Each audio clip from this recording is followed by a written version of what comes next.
Hello बच्चों, कैसे हो? वेलकम टू एग्ज़ाम तैयारी। आज जो है अपना इलेक्ट्रोस्टैटिक का लेक्चर नंबर 3 है। इसमें जो है अम, हम हमने जो लास्ट टर्न पे पढ़ा था उसको कंटिन्यू करेंगे। मेथड ऑफ चार्जिंग हमने कर लिया था।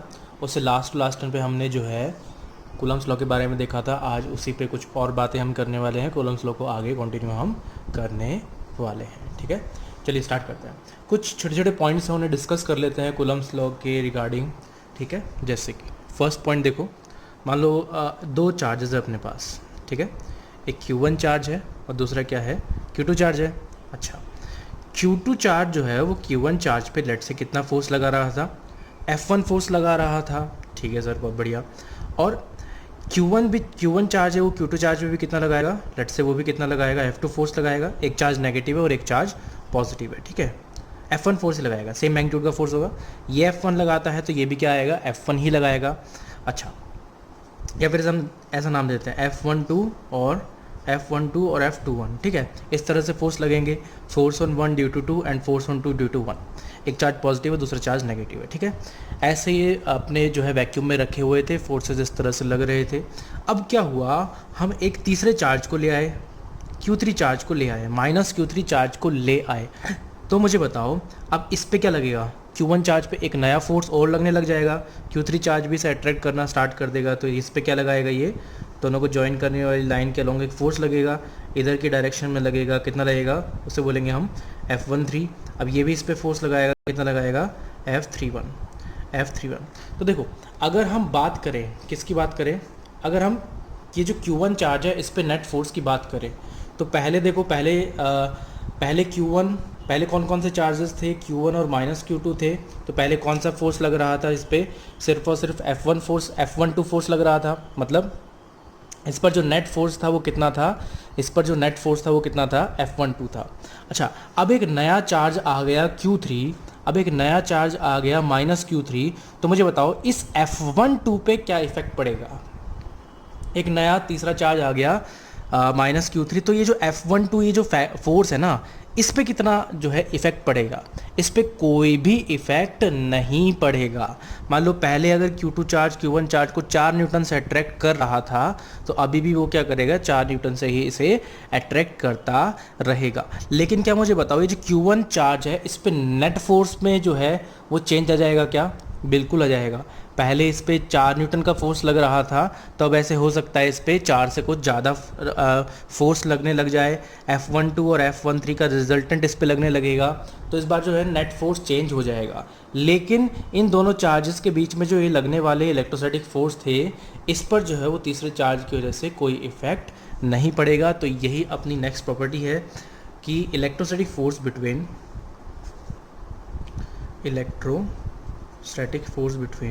लिख सकते हैं हम इसे, electrostatic force between two charges is independent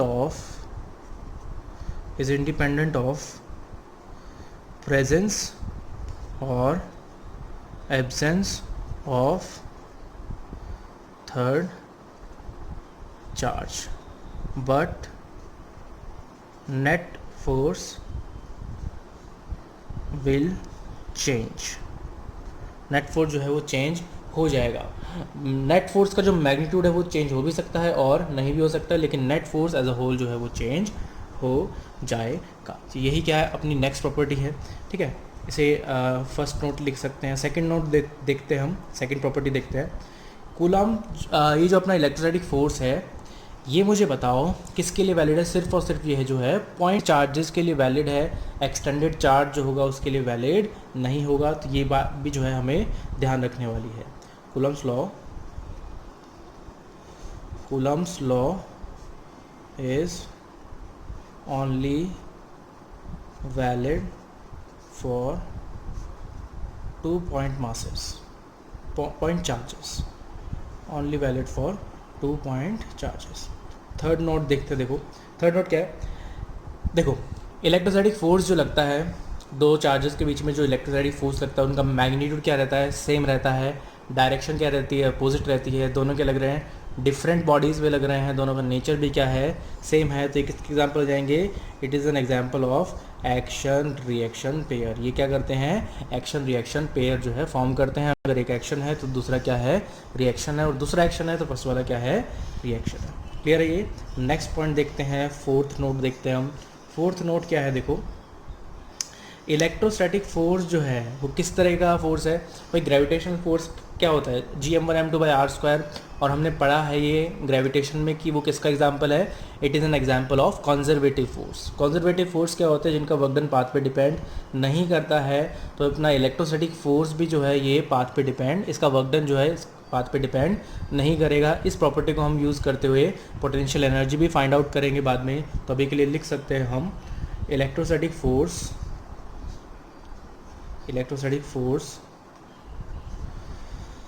between two charges is an example of conservative force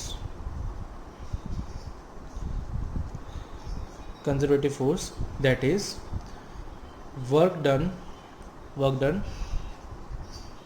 doesn't depend upon the path follow, मतलब पाथ पे वो डिपेंड नहीं करेगा। और लास्ट पॉइंट जो हम जो देख सकते हैं, फिफ्थ नोट जो देख सकते हैं, किसका एग्जांपल है ये, सेंट्रल फोर्स का जो है ये एग्जांपल है, मतलब ये सेंटर की तरफ लगता है। It is an example of central force. Clear है। तो छोटे छोटे पॉइंट्स जो हैं हम ध्यान में रख सकते हैं, ये सब बातें जो है हमें ध्यान में होनी चाहिए। क्लियर है। तो आगे बढ़ते हैं। अब देखो आपको मैं एक क्वेश्चन देता हूँ, उसे आप सॉल्व करेंगे, फिर हम आगे बढ़ेंगे। क्वेश्चन क्या है, देखो ध्यान से समझो। अपने पास ओरिजिन जो है ये वाई एक्सिस है और ये एक्स एक्सिस है। ओरिजिन जो है वहाँ पे जो है कितना फोर्स, वहाँ पे चार्ज कितना रखा हुआ है, 1 कूलम चार्ज रखा हुआ है। उसी तरह से यहाँ पे +1 कूलम, यहाँ पे +8 कूलम, यहाँ पे +27 कूलम एंड सो ऑन। इस तरह से चलता जा रहा है सिस्टम, +1000 कूलम। और सबके कोऑर्डिनेट्स क्या हैं, 0,0 इसके हैं, 1,0, 2,0, 3,0 and so on up to 10,0। तो हमें क्या बताना है, ये जो अपना ओरिजिन वाला चार्ज है इस पर नेट फोर्स हमें बताना है। ठीक है, स्क्रीन पॉज करो, जल्दी से सॉल्व करके मुझे बताओ। हो गया, सॉल्व हो गया। तो देखो कैसे करेंगे भाई, मुझे बताओ। +1 कूलम चार्ज क्या करेगा, इस ओरिजिन वाले चार्ज को रिपेल करेगा, तो फोर्स कितना लगाएगा, लेफ्ट में। ठीक है, हमें प्रिंसिपल ऑफ सुपरपोजिशन से पता है, सभी चार्जेस की वजह से अलग अलग फोर्स निकालते हैं और उनका वेक्टर सम कर देते हैं। तो यहाँ पे क्या करेंगे, +1 कूलम जो है लेफ़्ट में फोर्स लगाएगा, +8 कूलम जो है इस पर इसको भी रिपेल करेगा, लेफ़्ट में फोर्स लगाएगा, +27 जो है इसको भी रिपेल करेगा, लेफ़्ट में फोर्स लगाएगा। तो सभी के सभी जो फोर्सेज हैं, सभी के सभी चार्जेस जो हैं वो ओरिजिन वाले चार्ज में फोर्सेज किधर लगाएंगे, लेफ़्ट में लगाएंगे। तो देखो अब इनका रिजल्टेंट निकालने के लिए हम क्या कर सकते हैं, सभी के मैग्नीट्यूड को डायरेक्टली ऐड कर सकते हैं, क्योंकि हम जानते हैं कि फोर्सेस के बीच में अगर डायरेक्शन 0 डिग्री होती है तो रिजल्टेंट कैसे निकालते हैं, डायरेक्टली ऐड कर देते हैं। अब देखो F1 कितना होगा, +1 कूलम की वजह से जो चार्ज की वजह से जो फोर्स आएगा, K Q1 Q2 bye r²। r क्या है, डिस्टेंस इज़ 1 मीटर, तो 1 का स्क्वायर, प्लस K, इसके लिए देखते हैं हम, K Q1 Q2 bye r², मतलब 2 का square, plus K Q1 Q2 divide bye r², मतलब 3 का square and so on, plus K 1000 coulomb divide by 1 divide by 10 का स्क्वायर। तो देखो यहाँ से क्या बनता हुआ नज़र आ रहा है। देखो इसको किस तरह से लिखा जा सकता है, K तो कॉमन आ जाएगा, तो इसे लिखा जा सकता है 1 + 2 को लिखा जा सकता है 2 क्यूब बाय 2 का स्क्वायर, प्लस इसे 3 क्यूब बाय 3 का स्क्वायर एंड सो ऑन। ये क्या लिखा हुआ है, 10 का क्यूब डिवाइड बाय 10 का स्क्वायर। तो देखो क्या बनता हुआ नज़र आएगा, K 1 + 2 + 3 3 4 and so on up to 10। तो ये जो है n नेचुरल नंबर का सम है, और n नेचुरल नंबर का सम जो है वो कितना होता है, n × n + 1/2, 1 + 2 + 3, 10 तक है। तो क्या लिखेंगे यहाँ पे, K n इज़ 10, 10 × 10 + 1/2। तो ये अपना आंसर जो है वो कितना जाएगा, 55K जो है अपना आंसर यहाँ से निकल के आ जाएगा। क्लियर है कहानी। चलो आगे कुछ और क्वेश्चंस करते हैं। चलो अब एक लास्ट वाले क्वेश्चन की तरह ये क्वेश्चन मैं आपको दे रहा हूँ, ठीक है, इसको भी आप करो। Plus 1 coulomb, plus 1 coulomb, minus 2 coulomb, plus 3 coulomb, minus 4 coulomb, and so on up to infinity, and their coordinates are 0, 0, 1, 0, 2, 0, 3, 0, 4, 0 up to infinity। ठीक है, तो स्क्रीन पॉज करो, जल्दी से सॉल्व करके बताओ आंसर कितना आता है, कितना आंसर हम निकाल पा रहे हैं। हो गया, सॉल्व हो गया। देखो कैसे करेंगे। अब मुझे बताओ, ये प्लस 1 कूलम फोर्स किधर लगाएगा, लेफ्ट में लगाएगा। ये माइनस 2 कूलम इसको अट्रैक्ट करेगा तो फोर्स किधर लगाएगा, राइट में लगाएगा। ये प्लस 3 कूलम इसको क्या करेगा, रिपेल करेगा तो लेफ्ट में फोर्स लगाएगा। ये माइनस 4 जो है इसको अट्रैक्ट करेगा तो राइट में फोर्स लगाएगा। तो देखो लेफ़्ट वाले फोर्सेस क्या है, लेफ़्ट वाले फोर्सेस जो है नेट फोर्स किधर आएगा, F1 और F2 में कौन ज़्यादा होगा। भाई F1 जो है ये वाला चार्ज जो है पास है और ये वाला चार्ज दूर है, तो F1 F2 में लेफ्ट मतलब F1 ज़्यादा होगा तो इन दोनों का रिजल्टेंट लेफ्ट में आएगा। F3 F4 का भी रिजल्टेंट लेफ्ट में आएगा। उसी तरह से सभी पेयर्स जो बनते जाएंगे सभी का रिजल्टेंट लेफ्ट में आता जाएगा, मतलब सभी को ऐड कर देंगे। यहाँ पे देखो क्या होगा, लेफ्ट में अपने को पता है रिजल्टेंट आना है, तो ठीक है, तो क्या आएगा resultant, F1 minus F2 plus F3 minus F4 plus F5 and so on. ठीक है, अप टू इन्फिनिटी।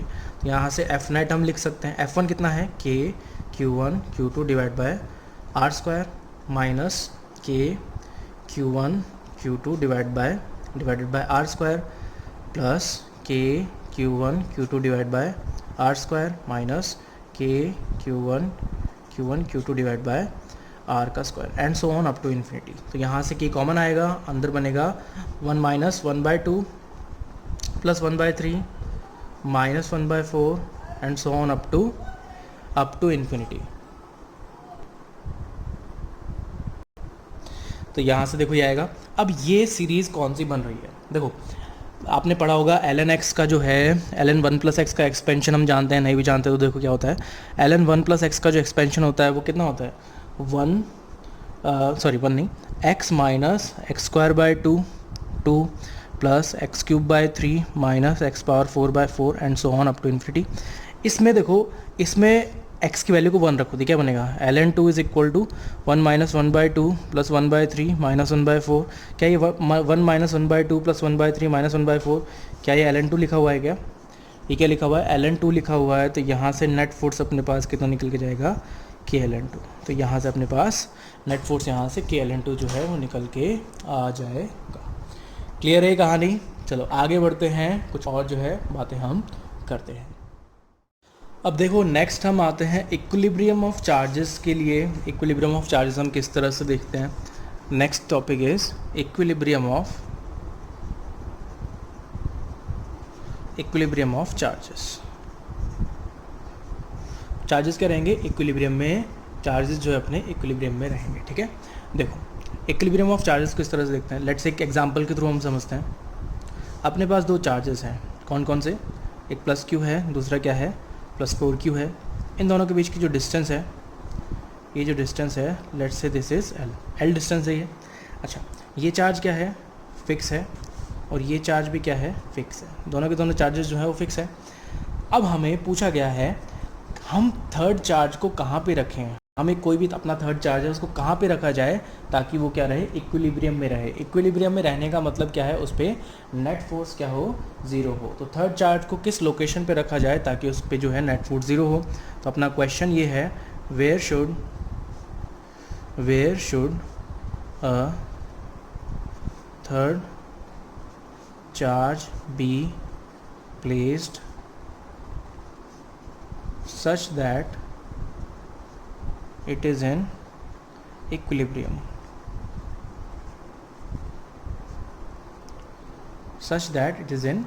ठीक है। कहाँ पे हम थर्ड चार्ज को रखें ताकि वो क्या रहे, इक्विलिब्रियम में रहे।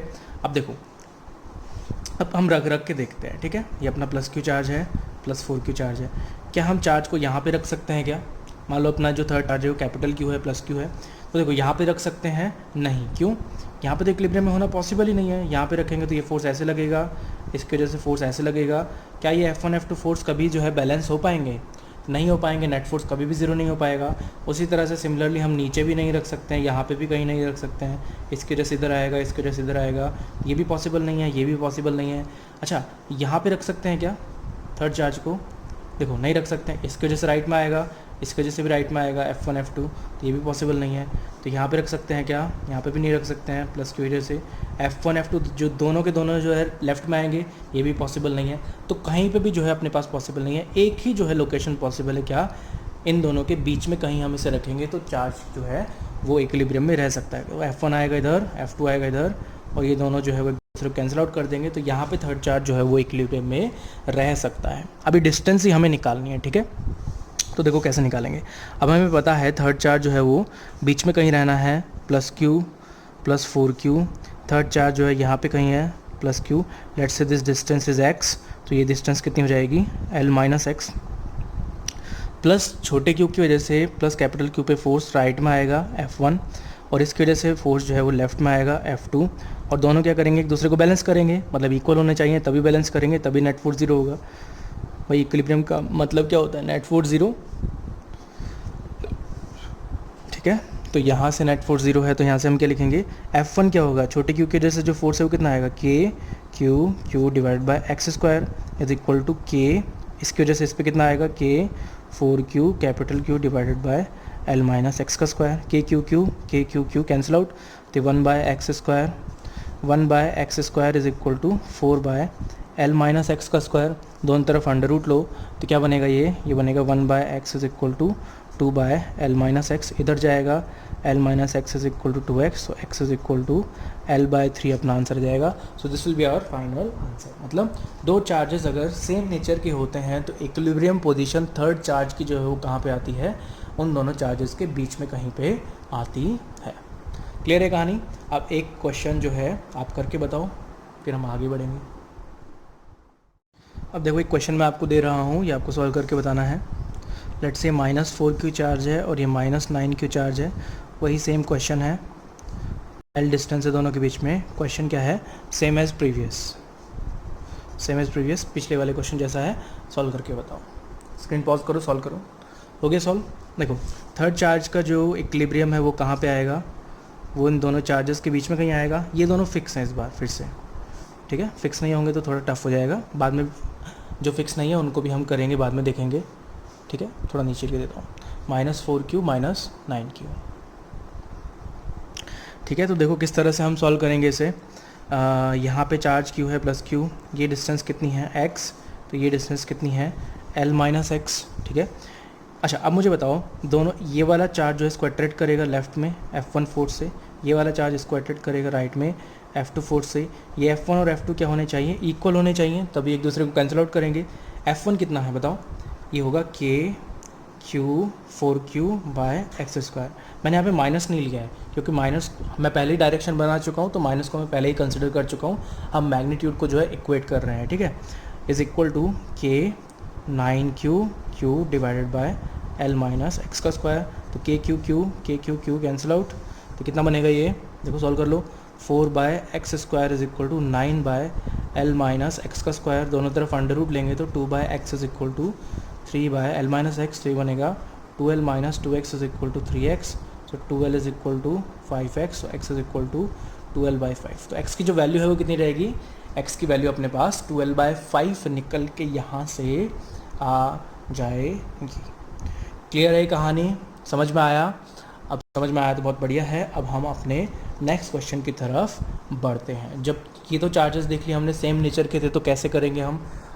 अब जब वो अपोजिट नेचर के होंगे तो हम किस तरह से उन्हें सॉल्व करेंगे, ठीक है। अब देखो चार्जेस जो है वो क्या है, अपोजिट नेचर के ले लेते हैं। लेट्स से +Q -4Q, ये भी फिक्स है और ये भी फिक्स है, ठीक है।